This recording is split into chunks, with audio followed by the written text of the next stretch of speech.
Algunos lo llaman el Armagedón, otros prefieren decir Apocalipsis. Para muchas personas, estas palabras evocan imágenes aterradoras del fin del mundo. Un escenario catastrófico donde todo lo conocido desaparece, ya sea por la destrucción total del planeta o el fin de nuestra civilización tal como la conocemos en la actualidad.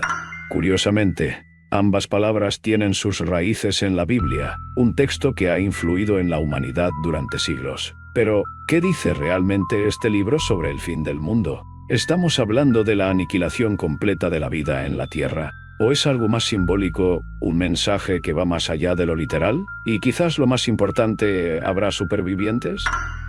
Estas preguntas han intrigado a teólogos, estudiosos y personas comunes durante generaciones. Algunos buscan consuelo en las respuestas que ofrece la Biblia, mientras que otros encuentran en sus páginas un relato fascinante, cargado de simbolismo y misterio. Lo que está claro es que el fin del mundo, tal como lo describe este antiguo texto, está lleno de detalles, profecías y acontecimientos que parecen sacados de un relato épico.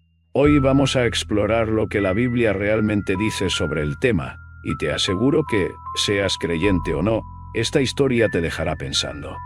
Para empezar, necesitamos aclarar algo fundamental. La palabra Apocalipsis no se refiere a un evento catastrófico en sí. En realidad es el título de uno de los 66 libros que componen la Biblia, y no de cualquier libro, sino del último. También se le conoce como Revelación, y fue escrito por un discípulo de Jesús llamado Juan, quien registró visiones que tuvo mientras estaba exiliado en la isla de Patmos, en Grecia. Estas visiones son profundamente simbólicas, y están llenas de imágenes impactantes que describen, entre otras cosas, el fin de los tiempos. Por otro lado, la palabra Armagedón tiene un significado diferente. Su origen es hebreo y significa monte mejido, un lugar real en Oriente Medio.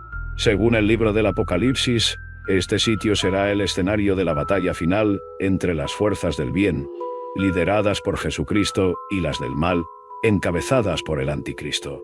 Es importante destacar que ni Apocalipsis ni Armagedón significan literalmente el fin del mundo. Sin embargo, ambas palabras se han asociado con el concepto porque forman parte central de la narrativa bíblica sobre el desenlace de la humanidad.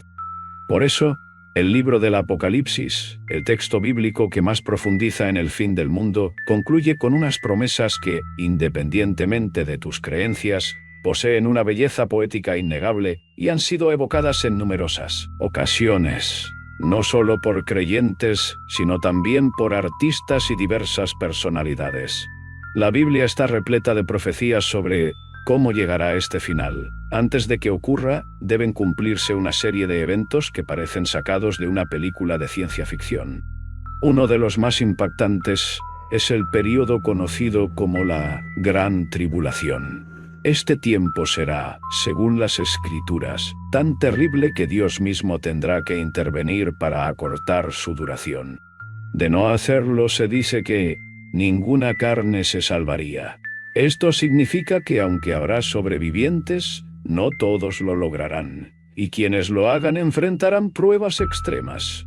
El inicio de la Gran Tribulación está marcado por la aparición de los famosos jinetes del Apocalipsis, el Anticristo, la guerra, el hambre y la muerte. Estos cuatro cabalgan juntos, desatando una cadena de eventos que llevará a la humanidad al borde de la extinción. Pero eso no es todo. Un quinto jinete, que algunos llaman Jares, aparece para recoger las almas de los que perecen en esta calamidad. Es un escenario desolador, donde lo primero que ocurre es un estallido de guerras sin precedentes. Jesús mismo profetizó este evento con las palabras: «Se levantará nación contra nación, y reino contra reino».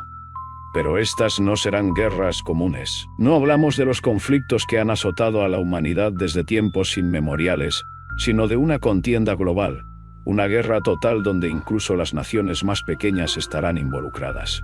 Detrás de estas guerras estará el Anticristo, un líder que, según algunas interpretaciones, podría surgir de las antiguas tierras de Asiria, como Irán o Siria. Otros piensan que este personaje no será una figura política, sino una representación del poder desmedido de la tecnología, capaz de controlar las mentes y corazones de las personas.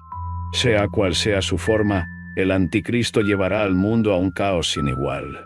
Las guerras desatarán consecuencias devastadoras, incluyendo una hambruna global. El tercer jinete del Apocalipsis, montado en un caballo negro, representa este hambre. Porta una balanza en su mano, símbolo de una inflación descontrolada, y una voz celestial anuncia: 1 litro de trigo por 1 denario, y 3 litros de cebada por 1 denario, pero no dañes el aceite ni el vino.